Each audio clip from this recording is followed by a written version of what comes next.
I will be using this aluminum tray for the other half of my lasagna.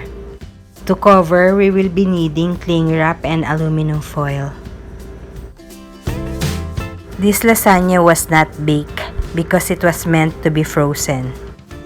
Just thaw and bake accordingly later on. So now we are covering this with aluminum foil.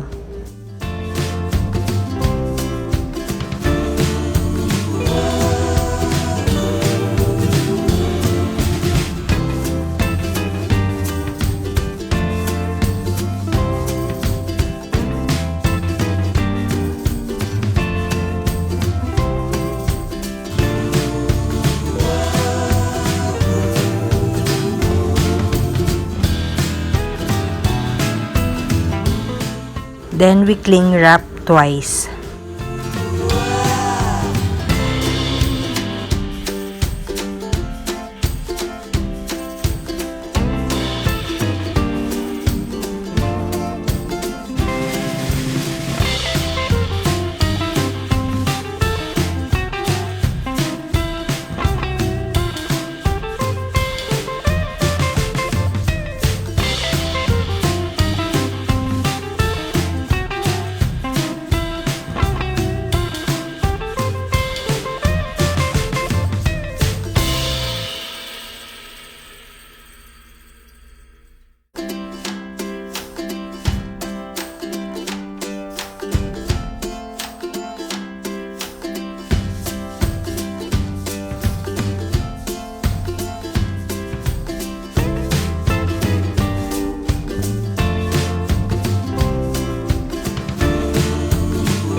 This will prevent the loss of moisture and prevents the absorption of odors from other foods.